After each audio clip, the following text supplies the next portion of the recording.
नमस्कार, बुलेटिन में एक बार फिर आपका स्वागत है। आपके साथ मैं दीपेश बरगले। मध्य प्रदेश में 2300 के पार कोरोना पॉजिटिव मरीजों का आंकड़ा पहुंच चुका है। अब तक 400 से ज्यादा मरीज रिकवर हो चुके हैं। जो स्वस्थ हो चुके हैं उन्हें घर पहुंचा दिया गया है। प्रदेश में 115 लोगों की कोरोना वायरस की वजह से जान जा चुकी है। इंदौर में सबसे ज्यादा 1372 कोरोना के केस अब तक सामने आए हैं, जिनमें 186 लोगों ने रिकवर किया है। वहीं राजधानी भोपाल में 400 से ज्यादा कोरोना पॉजिटिव मरीज अब तक मिल चुके हैं।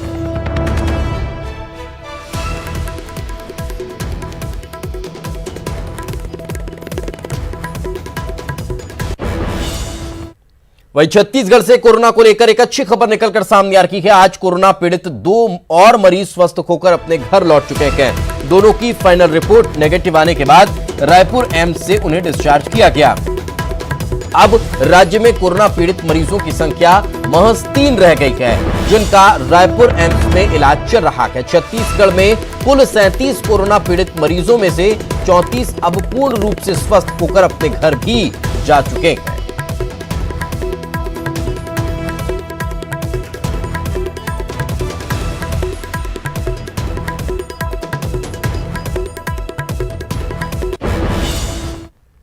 वहीं बिलासपुर शहर सहित गुटकू के लोगों के लिए भी राहत भरी खबर है। गुटकू के लिए गए ग्रामीणों के कोरोना सैंपल जो लिए गए थे उनकी रिपोर्ट नेगेटिव आई है। स्वास्थ्य विभाग ने भी सैंपल रिपोर्ट नेगेटिव आने के बाद राहत की सांस ली है।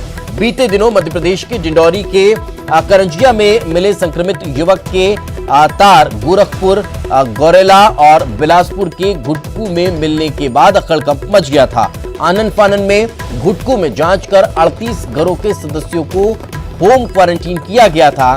9 लोगों के सैंपल जांच के लिए भेजे गए, सभी की रिपोर्ट नेगेटिव आई है, जिसके बाद बिलासपुर प्रशासन और गुटकू के लोगों ने राहत की सांस ली है।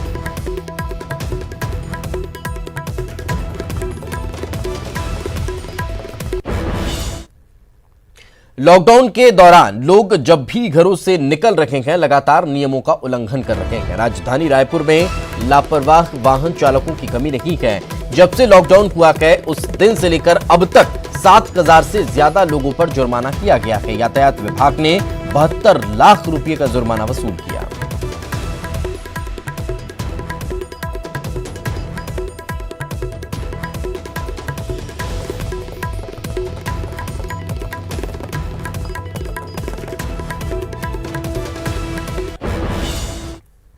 बात कांकेर की करते हैं। लॉकडाउन में शराब की तस्करी का मामला लगातार देखने को मिल रहा है और एक पुलिसकर्मी समेत 4 लोगों को गिरफ्तार किया गया है। तस्करी में एएसआई देवानंद पटेल भी शामिल रखे गए। 55 लीटर देसी महुआ शराब जब्त की गई है। वनोपज नाका के पास से इनकी गिरफ्तारी पुनः बताया गया है। कुटिला से दुर्ग ये शराब ले जाई जा रही थी, तभी इन्हें गिरफ्तार कर लिया गया। 55 लीटर ये शराब बताई जा रही है, जिन्हें ले जा रखे इन लोगों को वनोपज नाका के पास गिरफ्तार किया गया। तो तस्करी लॉकडाउन के दौरान शराब की जमकर हो रखी है और उस तस्करी को करने वाले एक पुलिसकर्मी समेत 4 लोगों की गिरफ्तारी हुई है।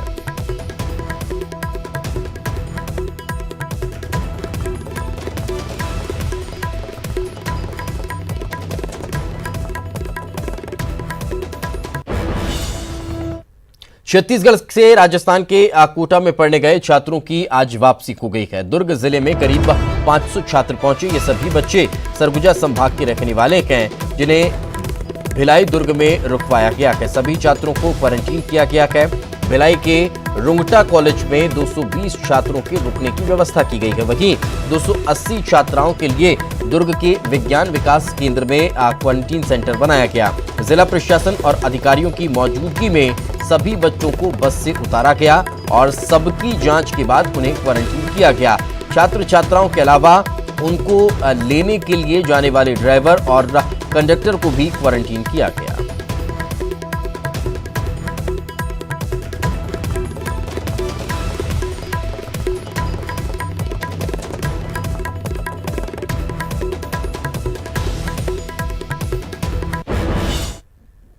और एक बड़ी खबर इस वक्त सुकमा से मिल रही है। जवानों को देख नक्सली भाग निकले हैं। गोली, बंदूक समेत विस्फोटक बरामद किया गया है। एसटीएफ, सीआरपीएफ, जेआरजी ने छापा मारा है और बड़ी सफलता यहां पर हासिल हुई है।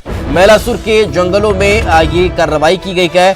सोमवार सुबह की ये घटना बताई जा रही है, जिसकी पुष्टि एसपी ने की है। तो ये बड़ी मात्रा में विस्फोटक हथियार बरामद यहां से हुए हैं। जवानों को देख नक्सली भाग खड़े हुए हैं और इस दौरान उनके जो सामग्री है वो बरामद कर ली गई।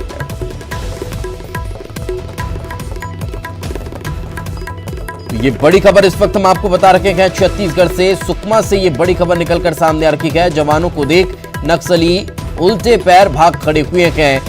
गोली बंदूक समेत विस्फोटक यहां से बरामद किया गया है, जहां नक्सली रुके हुए थे। जानकारी मिली थी, जिसके बाद जब जवानों की टीम सर्चिंग पर पहुंची तो जवानों को आता देख नक्सली वहां से भाग खड़े हुए और अपना पूरा सामान भी नक्सली वहीं पर छोड़कर भाग निकले, जिसके बाद इस सामान को बरामद किया गया। छत्तीसगढ़ में मौसम का मिजाज बदल चुका है। राजधानी रायपुर के साथ प्रदेश के कई जिलों में तेज हवाओं के साथ बारिश हो रही है। मौसम विभाग ने बारिश के साथ तेज हवा चलने, आकाशीय बिजली गिरने और ओले गिरने की चेतावनी भी जारी की है। प्रदेश में बीते सप्ताह भर से अलग अलग जिलों में बारिश और ओले गिर रहे हैं, जिसकी वजह से फसलों को काफी नुकसान हुआ है।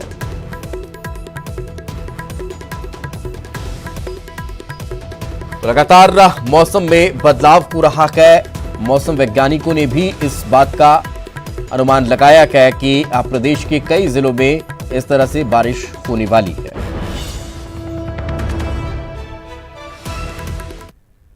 अगले 24 घंटे में फिलहाल मध्य क्षेत्र में गरज चमक के साथ छींटे पड़ सकते हैं या हल्की वर्षा हो सकती है। दक्षिण छत्तीसगढ़ मतलब बस्तर डिवीजन में आज भी संभावना है कि बारिश होगी। साथ ही चेतावनी के रूप में यही है कि गरज चमक के साथ में तेज हवाएं चल सकती हैं, ओले गिर सकते हैं, या एक दो जगह वज्रपात भी हो सकता है। अभी फिलहाल पूरे छत्तीसगढ़ में मैक्सिमम टेम्परेचर है वो बिलो नॉर्मल चल रहा है। कहीं कहीं पर 5 से 7 डिग्री लगभग सामान्य से कम चल रहा है। आगे बढ़ते हैं, बात भोपाल की करते हैं। सीएम की सेल्फी विद द मास्क का सीएम ने मास्क के साथ सेल्फी ली है। भारतीय जनता युवा मोर्चा ने ये अभियान चलाया है, सेल्फी विद द मास्क, और इस अभियान के साथ लगातार कई युवा जुड़ रखे हैं, बीजेपी के नेता जुड़ रखे हैं और स्वयं मुख्यमंत्री ने भी सेल्फी लेकर पोस्ट की है। ये तस्वीर आप देख पा रहे हैं, ये सेल्फी विद मास्क जो अभियान भारतीय जनता युवा मोर्चा के द्वारा चलाया गया, उसके तहत ये सेल्फी पोस्ट की गई। जनता युवा मोर्चे ने मास्क के प्रमोशन के लिए सेल्फी विद मास्क कार्यक्रम आज आयोजित किया है। हम जानते हैं हमारे प्रिय प्रधानमंत्री जी ने भी और भारतीय जनता पार्टी के राष्ट्रीय अध्यक्ष माननीय जगत प्रकाश नड्डा जी ने भी आह्वान किया है कि कोरोना को अगर हराना है तो 1-2 गज दूरी बनाए रखें और दूसरे बिना मास्क के कहीं ना जाएं। मास्क होममेड भी हो सकता है, मास्क हमारा गमछा भी धोकर बन सकता है, लेकिन मास्क आज, फेस कवर आज हमारी सुरक्षा का सबसे बड़ा कवच है और इसलिए बिना मास्क के कहीं ना निकले, ये मेरी अपील है। मैं भी मास्क पहन के ही जाता हूं। युवा मोर्चे के इस कार्यक्रम का मैं स्वागत करता हूं, इससे जागरूकता बढ़ेगी। नमस्कार। चलिए आगे बढ़ते हैं। प्रदेश भर में आज selfie and video with the mask अभियान की शुरुआत हो चुकी है। इस अभियान का शुभारंभ मुख्यमंत्री शिवराज सिंह चौहान ने किया है और युवा मोर्चा के इस आह्वान की जमकर सराहना की है। न्यूज 18 से खास बातचीत करते हुए भाजपा युवा मोर्चा के प्रदेशाध्यक्ष अभिलाष पांडे ने बताया कि कोरोना महामारी से लड़ने के लिए सबसे जरूरी मास्क है, जिसे हर युवा, बुजुर्ग और महिलाओं को अपने जीवन का हिस्सा बनाना पड़ेगा। आज selfie and video with mask अभियान को प्रदेश के 22,500 गांव और 6,000 से ज्यादा वार्डों में चलाया जाएगा।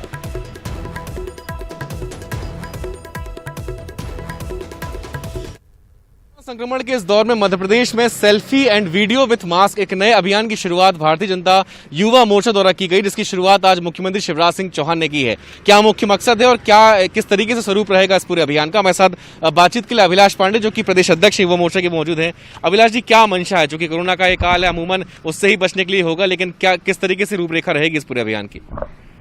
देखिए, पूरे विश्व के सामने जिस तरह की महामारी फैली हुई है कोरोना, और इस महामारी का सबसे बड़ी समस्या ये है कि ये किससे किसको फैल जाएगी इस बात का पता किसी को नहीं है। इसलिए देश के प्रधानमंत्री आदरणीय नरेंद्र मोदी जी ने जो आह्वान किया है, आदरणीय शिवराज सिंह जी ने आह्वान किया, आदरणीय BD शर्मा जी ने आह्वान किया है मध्य प्रदेश में कि हम घर पर ही रहें, घर से ना निकलें। आज मास्क, सेल्फी विथ मास्क और वीडियो विथ मास्क इस अभियान की शुरुआत युवा मोर्चे ने की है। हम सभी यदि बहुत आवश्यक हो तो घर से निकलें। नौजवान, बुजुर्ग, माताएं, बहनें और मध्य प्रदेश का एक एक नागरिक मास्क को अपनी महत्वपूर्ण वस्तु समझे और मास्क आज बहुत आवश्यक है इसके जन जागरण के लिए और उनका वो जीवन का हिस्सा बने। इस बात के लिए आज मध्य प्रदेश के 22,500 पंचायतों पर और लगभग 6,500 से ज़्यादा वार्डों पर भारतीय जनता युवा मोर्चा इस सोशल नेटवर्किंग के अभियान के साथ सेल्फी विथ मास्क और वीडियो विथ मास्क का अभियान चला रहा है। बेशक अपनी जीवन शैली में मास्क को आप कहीं ना कहीं सम्मिलित कर लें, यही मुख्य मकसद और इस महान जन जागरण का आज जो शंखनाद है वो मुख्यमंत्री शिवराज सिंह चौहान ने किया है। कैमरा पर्सन वीरेंद्र मिश्रा के साथ प्रतीक अवस्थी, न्यूज़ 18 जबलपुर। आगे बढ़ते हैं, बात भोपाल की करते हैं। लॉकडाउन तोड़ने वालों पर कार्रवाई देखने को मिल रही है। पुलिस ने युवकों से उठक बैठक लगवाई है। मास्क नहीं पहनने पर उन्हें फटकारा भी गया है। तो ये बड़ी खबर इस वक्त हम आपको बता रखे हैं। उठक बैठक का यहाँ पर युवकों से लगवाई गई है, उन्हें फटकारा गया है क्योंकि जिस तरह से बिना मास्क के वो निकल पड़े हैं ये बेहद ही गंभीर है और यही वजह है कि इसे लेकर इन्हें फटकारा गया है और इन्हें समझाया गया है कि बिना मास्क के आप घर से न निकलें और बेवजह भी घर से न निकलें।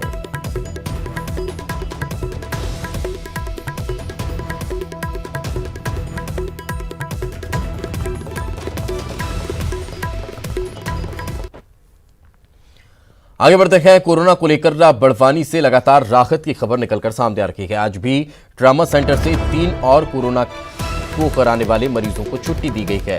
जिले में कुल 24 कोरोना पॉजिटिव मरीज पाए गए थे, जिनमें से 14 की छुट्टी हो चुकी है।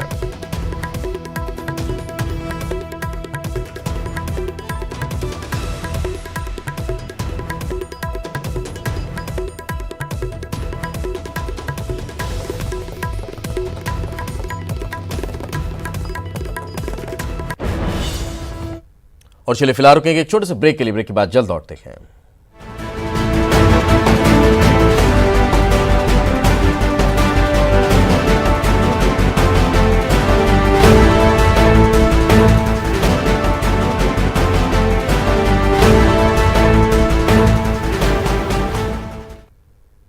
ब्रेक के बाद एक बार फिर आपका स्वागत है। मध्य प्रदेश शासन द्वारा आदेश जारी कर दुकानों को खोलने की सशर्त अनुमति दी गई है, जिसके बाद जिला प्रशासन ने भी शासन के आदेशों के आधार पर प्रेस नोट जारी कर गली मोहल्लों में स्थित इक्का दुक्का दुकानों को खोलने की सशर्त अनुमति दे दी है।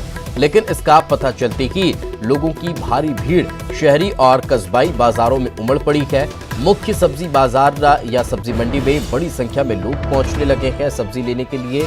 न कि उन्होंने सोशल डिस्टेंसिंग का यहां पर ध्यान रखा और न ही दुकानदार इसका पालन करवा सकेंगे। अब सवाल खड़े हो रखे हैं कि क्या लॉकडाउन में छूट देना उचित नजर आ रहा है। जो हमारी अत्यावश्यक वस्तुओं की दुकानें हैं वो दुकानें खुली रहेंगी। उसके सिवाय केवल ग्रामीण क्षेत्र में जहां बाजार नहीं है और इक्का दुक्का दुकानें हैं वो दुकानें खोलने के लिए, और जो आवासीय परिसर हैं उनमें जहां इक्का दुक्का दुकानें हैं वो दुकानें खोलने के लिए निर्देश डिटेल में प्रेस नोट के माध्यम से जारी किए गए थे। कई जगह ऐसा सुनने में आया है कि उसको गलत इंटरप्रेट करके लोगों ने बाज़ार में दुकान खोलने का प्रयास किया है, जिसको अभी हमने अपने प्रशासनिक अधिकारियों और पुलिस के माध्यम से उनको पूर्ववत बंद कराने के लिए निर्देशित कर दिया है। राजगढ़ के सेमलापुरा गांव में सड़क किनारे लावारिस हालत में नवजात मिला है। बच्चे के रोने की आवाज मिलने के बाद ग्रामीण मौके पर पहुंचे और 108 एम्बुलेंस को इसकी जानकारी दी गई, जिसके बाद स्वास्थ्य विभाग की टीम ने उसे अस्पताल में भर्ती कराया, जहां उसकी हालत स्थिर बताई जा रही है। हालांकि ये नवजात किसका है, इसकी तहकीकात की जा रही है। आया था सेमलापुरा से कि एक बच्चा यहाँ पे कोई औरत छोड़ गई है जिसका पता नहीं कौन है। तो फिर हम लोग गए, मैं और मेरा मित्र एक देवेंद्र, दोनों पहुँचे वहाँ पे। तो ये रास्ते पे रखा था, पब्लिक इकट्ठा हो गई थी। फिर उसको टोवेल में रखा, उसको इसको लिया, फिर डायल 100 आ गई थी सर, वहाँ थाने से भिजवा दी थी साहब ने। सेमला का पूरा जो का जोड़ है, वहाँ से कोई आशा कार्यकर्ता एक मेल चाइल्ड को, बच्चे को लेकर आई है, जो कि अभी न्यूली बॉर्न हुआ है। हो सकता है किसी ने किसी को द्वारा फेंका गया है वहाँ पर। बच्चा इस समय यहाँ सामुदायिक स्वास्थ्य केंद्र खिलचीपुर के अंदर लाया है। यहाँ पर पूरा उसके वाइटल ठीक है, बच्चा जीवित अवस्था में है। गुना में कोरोना आपदा के दौरान संक्रमण से बचाव के लिए एक व्यापारी ने नई खोज की है। कृषि उपकरण बनाने वाले व्यापारी शिव कुमार सिंह किरार ने पैडल से चलने वाला वॉश बेसिन तैयार किया है। जिला ग्रीन जोन में है, इसलिए लॉकडाउन में ढील मिलते ही शिव कुमार ने अपने वर्कशॉप में पहुंचकर श्रमिकों की मदद से मशीन को डेवलप कर लिया है। महज 1800 रुपये की लागत से इस वॉश बेसिन को तैयार किया गया है। 2 पाइप इसमें अटैच किए गए।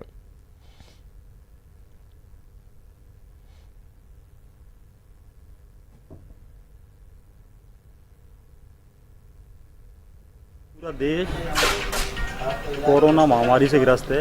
इस में थोड़ा सा एक छोटा सा प्रयास लीडर्स के तरफ में करने की कोशिश की है। ये foot operate hand wash basin है। इसको मैंने अपने ही एक छोटा सा कारखाना उसमें तैयार किया है, और ये बिगर नल को हाथ लगा है, पैर से ऑपरेट होता है। जान की परवाह किए बिना फर्ज को निभाते हुए कोरोना संक्रमित बंदियों के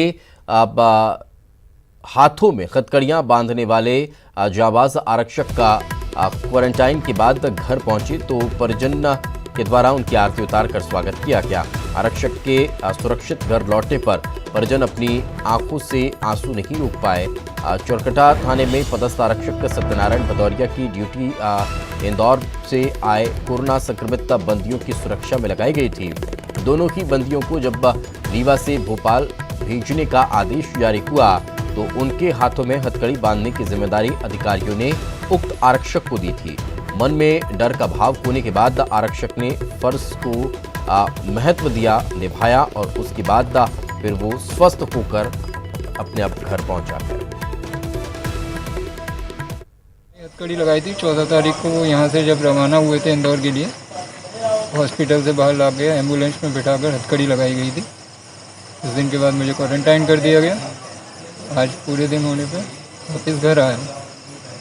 घर वालों का कैसा रिएक्शन था जब आप घर पहुंचे तो? सर 14 दिन से बाहर था, बच्चे छोटे थे, उनको देख के खुशी हुई। छतरपुर में एक्सीलेंस स्कूल में शिक्षकों ने प्रशासन के खिलाफ हंगामा करते हुए जमकर नारेबाजी की। इस दौरान शिक्षकों ने सोशल डिस्टेंस के नियमों की खुलेआम धज्जियां उड़ाई। शिक्षकों का आरोप है कि अन्य जिलों में उत्तर पुस्तिकाओं का मूल्यांकन घरों से हो रहा है, लेकिन छतरपुर में शिक्षकों को स्कूल बुलाया गया है। पूरे जिले में सैकड़ों शिक्षक एक्सीलेंस स्कूल में पुस्तिकाओं का मूल्यांकन करने के लिए आए हुए हैं। हम लोगों की मांग है 22 तारीख से, जब से यहाँ से मूल्यांकन शुरू हुआ, सभी ब्लॉकों से निवेदन कर रहे हैं, आवेदन भी दे रहे हैं कि होम वैल्यूएशन कराया जाए, क्योंकि ना तो कोई वाहन चलते हैं इसलिए, और सोशल डिस्टेंसिंग भी यहाँ पे नहीं हो पा रही है। आप रूम में जाके देख सकते हैं कितनी भगदड़ सी मस्ती कॉपी लेने में। देखिए, कोई मांग मेरे पास नहीं आई है। हमारा 22 तारीख से वैल्यूएशन सुचारू रूप से संचालित हो रहा है। हमारी कॉपियाँ सही ढंग से जुड़ रही हैं, टीचर सभी आ रहे हैं। जिनको परेशानी थी, दूर के थे, हमने पहले से उनको छोड़ दिया था। जो शहर में रह रहे हैं, आसपास रह रहे हैं और स्वेच्छा से आ रहे हैं, वो काम कर रहे हैं।